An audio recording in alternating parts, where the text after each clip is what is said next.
We're looking at the technique commonly called Mawashi Uke in Goju Ryu karate, sometimes called Toraguchi. And there are a couple of variations of this technique. I'm going to start doing some of the more subtle kind of variations. And essentially, it's the same kind of thing that is occurring.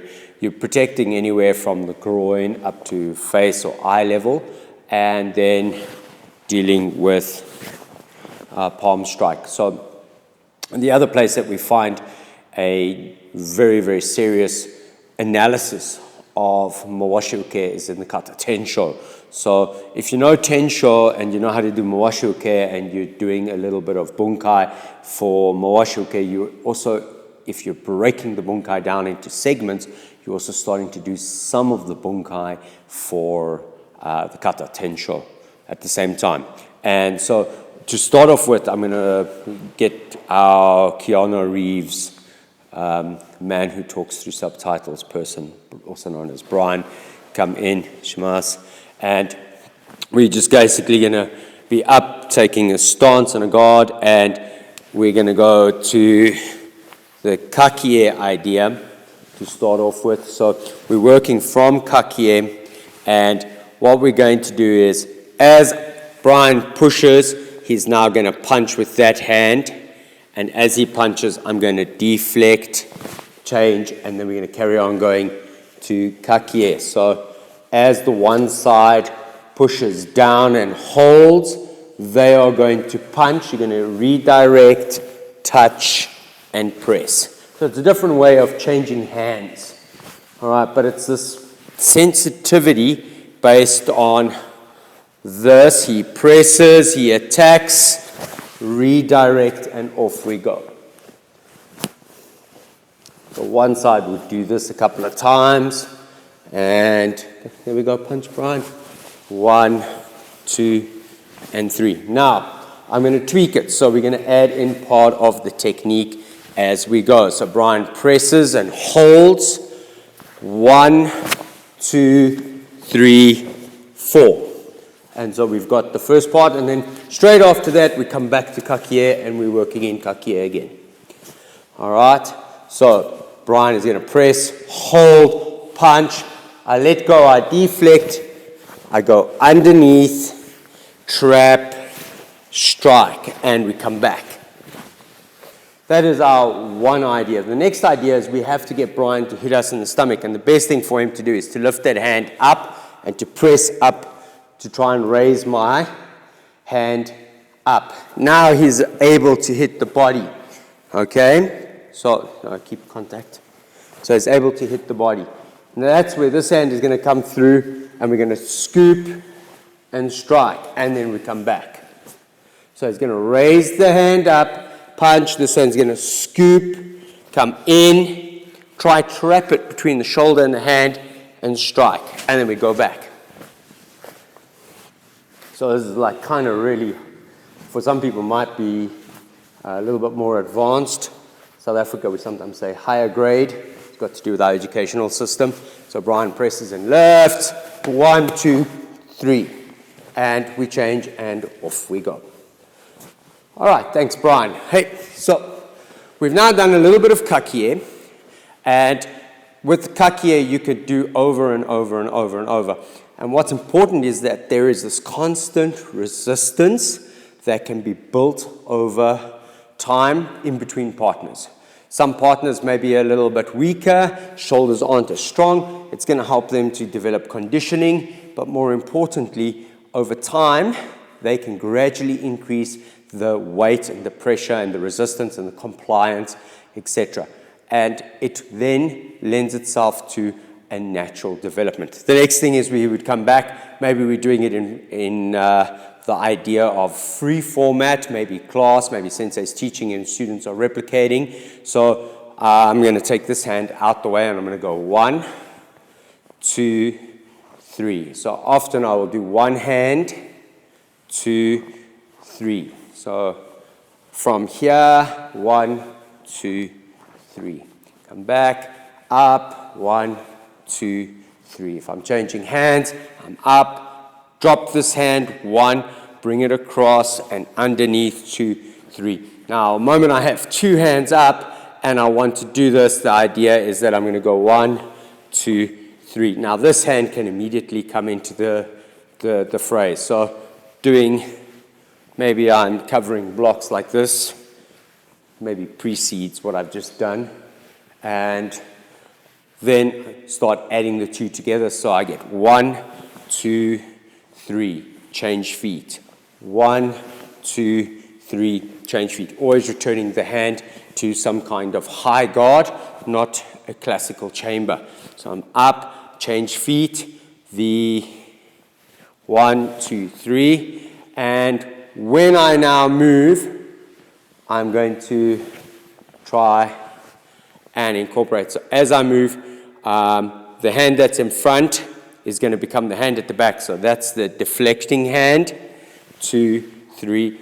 Now, the next idea is 1. So standing, and this one I can immediately teach from a high position where I'm going to be able to turn, strike. Now, one of the things that I'm able to do now is to bring this body motion in, riding the technique, evading it, pulling, striking. 1, 2, 3. Then changing the hands, so the backhand, changing it to the backhand, to the backhand. All right, now we go back to Kakie, and classically, most people have a very linear, rigid form of Kakie. So I've got this idea. And what we're going to do now is we're going to start playing with other ideas in Kakie. So, Shmas Brian. We come back to this is the run-of-the-mill Kakie, and along the way, I had Brian bringing the hand up and down, so we've got this vertical version. And now what we're going to do is we're going to work on the version that becomes very hip and body rotation. So if I'm pressing, let's say I'm going to go in, round, I'm going to twist my body and move. Now, this is purely about learning to take your body and twist it on its axis and to shift the angle of my torso and then to redirect what I'm doing. All right, now if I want to extend that movement, I'm going to go off my front foot and I'm going to go onto my back foot to bring him in and then move him out.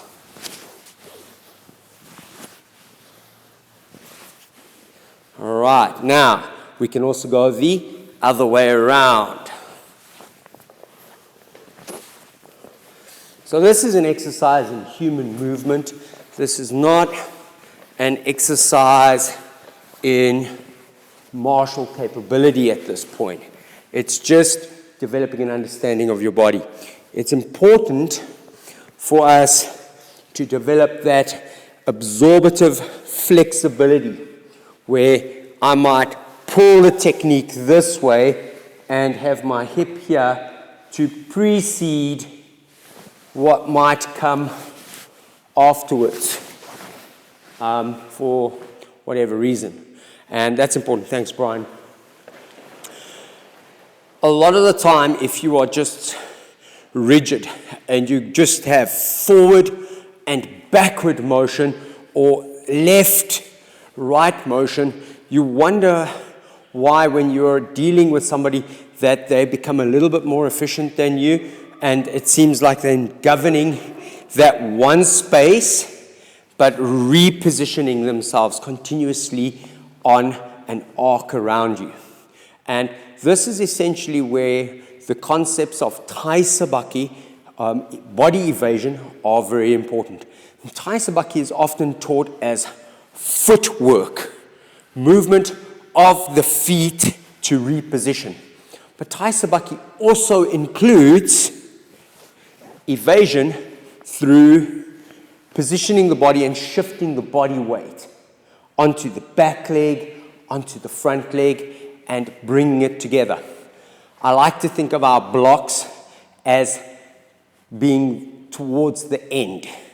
So a lot of people say, well, this is the block. No, the block is get out the way. The block is deviate your body's angle and position so the technique goes past you, and then the hands follow up naturally. And that blocking, I love my German Shepherds, but man, do they bark at everything. Hopefully it'll settle down now. So I was saying, it's this idea that the block is tethered to evasion and footwork to get you out the way, and that the final part of the block that most people see is like the insurance package. What if I mess up a little bit, I get myself in an awkward position, and now I need to have my hands. Now, if we take it one step higher, most people see karate as block, punch, kick, strike, stance. Very few people see move, block, lock, trap, throw, strike a vital area of the body. So it's like a scale of events or skills of varying degrees of difficulty and varying degrees of energy expenditure. When I was younger, I wanted everything to be huge and dynamic, and so there was a lot of emphasis on big throws and big takedowns to make my opponent like, or to make my bunkai, that sensei would be like, wow. But reality is that the more I study martial art and karate in particular, the more I want to work on becoming efficient. I want to move, do the damage I need to do, and make it look effortless. I want to maximize my damage, and I want to minimize my effort in doing it. I hope that it will stay at the point where there is a point of contact always, and that I never lose my mind and start talking about no-touch nonsense. But the idea is that at some point, I need to make it look effortless. Hey, so enough talking. And if we are here and Brian does 1, 2, 3, 4, I'm available for that next attack, 3, 4, 5. And so we can now start teaching something a little bit more sophisticated. We take those ideas that Brian is going to press, he's going to punch, I'm going to deflect with this hand, block, trap, locking, striking, round, redirecting, and some kind of takedown. All right, so there's one idea for you to play with over the weekend. So Brian holds, presses. You can see I really want to just go there with one hand, but I really need to concentrate on getting that first deflection in. Now that next attack comes, I want to do this. I do this. He's kind of fighting against me. So now take it behind his head, pull down, and simply just clear the hands and attack the head. So we now working on effectively the inverse of what Mawashi Uke is, and we find that in Seppai, which is really cool because if you want to train the kata, you understand it's Mawashi Uke but not Mawashi Uke, then life becomes so exciting, man. So much you can do. So Brian is holding, 1, 2, 3, 4, 5, 6, fights, pull, reposition. Make sure you clear the hands. 1. Some other ideas I really like is the idea that if I, hold on Brian, you stay there. If I have him on my knee, I can also pull his head back and strike. Now, it's very brutal, you know, but thanks Brian. Hey, if I look at the kata and I go 1, 2, 3, 4, 5, or 5, and thereafter I do this. But in many cases I finish let's say I finish Seisan or Kurumfa or something, I end up in a Mawashi Uke, and 1, 2. Here's that strike. It's never spoken about, but it's there. And I'm pulling his head back, push down, whatever. I need to build on those ideas because they're sometimes neglected. Hey, Brian, come back. All right, so we're doing these ideas, and now I'm going to use this sesortion. Okay, 1, but he's going to retaliate. So he's going to throw that hand, and there comes the next hand. 2, pull, strike, next hand. 3, 4, 5. And so Mawashi Uke becomes, I'm only doing that one once, poor Brian, new Shirado Gi, becomes maybe a hip throw. And so you need to have something that triggers your mind to say, hold on, is there more? What can I find that becomes better, more efficient? Or does it simply just become block and kenteki? And do I just have this part and I show this part at its ending, and that's the greatest degree of efficiency that I can have, and it works for me because maybe I'm 70 years old, I no longer have the bone strength to be lifting and throwing, and I've started karate late in life for whatever variety of reasons, and now I find something that works that's appropriate to who I am.